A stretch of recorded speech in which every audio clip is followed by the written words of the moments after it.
So, today I'm going to talk about something that's been troubling me a little bit about the way the world is going. Hi, everyone. Welcome back to the Ministry of Guitar. I'm Utkarsh coming to you from Singapore. Now, I recently, about a month ago, got myself a car. Yes, this is the guitar channel, but I got myself with a car with a V8 engine for the first time. Um, and the other night, I was driving back after dinner outside, after a movie outside with my wife. And it was empty, it was late, and I had a lot of 80s music, 80s rock playing on because that was just the playlist that I was listening to. Somehow I was on a whole Chicago trip, and in that playlist came up In the Air Tonight. And when In the Air Tonight came up, I just about entered an empty, relatively emptier section of road without any traffic lights.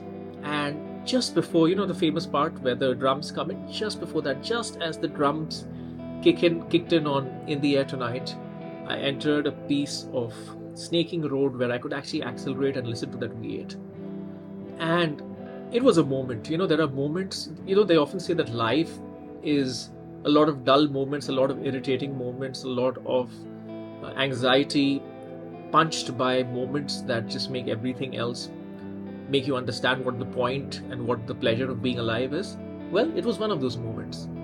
And as I did that, which is basically listen to that song, that particular part of the song with the sound of the V8 engine, and it just reminded me of the thrill that I get, for example, when I'm on stage playing a guitar solo. It's very similar.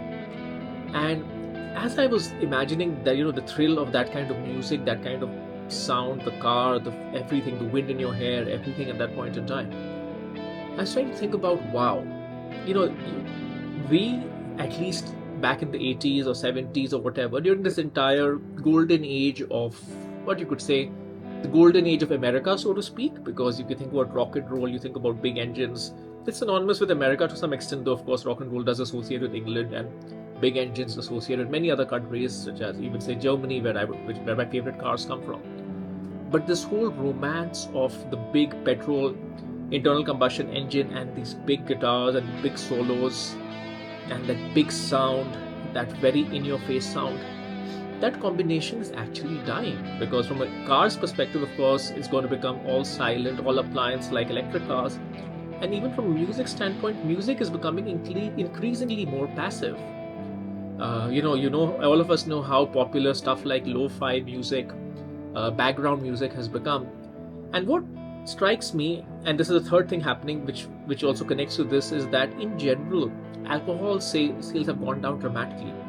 Younger people nowadays don't want to go out that much anymore to have fun, to really, go a little bit crazy. It's really about more moderate stuff like getting yourself a cappuccino or avocado toast or whatever it might be. So what it strikes me as, this whole thing together strikes me as, being a human is becoming a lot more individual, or rather a lot more lonely, because it's more about what you're sitting and doing by yourself while you listen to background music, sitting and using all the pieces of technology that are enabling your life. It's becoming a lot less social, it's becoming a lot less dangerous, because let's face it, fast cars are not the safest things in the world, but nonetheless there's a thrill to them. Let's face it, loud amplifiers are not necessarily the best thing for your hearing, particularly as you get older, but there's a certain thrill to them. Life is becoming a lot more passive, a lot more sterilized, a lot more sanitized. And let's face it, alcohol is not great for you, but nonetheless, the best stories that you have are the stories of when you probably got pissed drunk. So life is going in a very, very sanitary, safe direction. And which is great, because I'm sure this leads to expanded lifespans. I'm not sure if it leads to expanded happiness, but somewhere in all of this, I feel that we're losing our humanity. If you just take, for example, where I live, for example, a V8 engine is the most impractical thing you can have. It makes no sense. You already pay a fortune for your car here. Now you pay a fortune for road tax as well. The places where I live, luckily my house is not constrained by that, because I'm a little bit of a lucky situation. But when you're living in many, many flats, which is kind of the future, because a lot more what's happening with housing in general globally is that household sizes are becoming smaller, and houses themselves are becoming smaller. Because instead of having a big family or joint family or nuclear family, you're getting more and more single people, whether they're younger, whether they're older people. You're getting smaller and smaller houses, smaller and smaller households. So everybody's kind of living in their own little tiny box. But when you live with a lot of other people around you, then you don't have the ability to play a huge 150 watt amplifier and bring the house down. It just isn't sanitary, it just isn't considerate.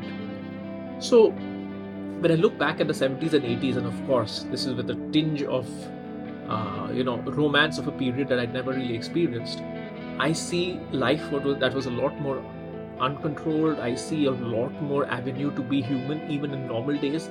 You don't have to go and pay for some massive experience that people go and pay for, because today everything has been turned into a commercialized experience. You don't have to do anything of that. You can just have these thrilling moments every day in your life, because there are thrilling moments. Maybe it's a bit more dangerous, maybe it's a bit less considerate, perhaps, so to speak, compared to what people are like nowadays. But you have an avenue to be more human. And today, more and more we get more interconnected technology, the more and more we kind of withdraw into ourselves and become less about other people, more and more that we don't really need other people or other things. We can almost be like that Japanese concept, what is it called? Something mori, hitaku mori, forgetting the exact term, I'll put it here, where you can almost withdraw by yourself, and because of the resources that we have nowadays, that food can be delivered to your door, you can work from home, from your computer, you don't really need anyone. So I feel that we are becoming a lot less human, or rather a lot less social, a lot more safe, a lot less risk-taking, a lot more boring, really. And somehow, as impractical and as crazy as a big gas-guzzling engine or a loud amplifier or using actual instruments to make music rather than telling AI to just prompt create a song in this style, however impractical it may seem to do all these things manually and use all of these archaic pieces of technology, I feel that in that archaicness lies our humanity.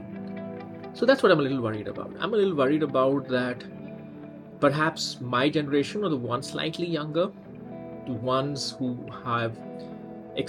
are pre-social media in a sense, because I would say I was a good 18 years old or 19 years old before I got onto social media. So I was basically an adult before I got onto social media. So people who were fully formed adults before social media entered their lives, maybe they are the last set of people who appreciate that kind of perhaps manual, perhaps uncultured way of being human. And for everyone else, it is perfectly natural for technology to help them withdraw into their own lives and live their own lives the way they want to without other people. So that's what I'm a little worried about. I'm a little worried about where we all go from here. Anyways, let me know what you think. Maybe I'm romanticizing the V8 engine, the electric guitar, the rock music a bit too much, but that's just me. Alright, I'll see you next time.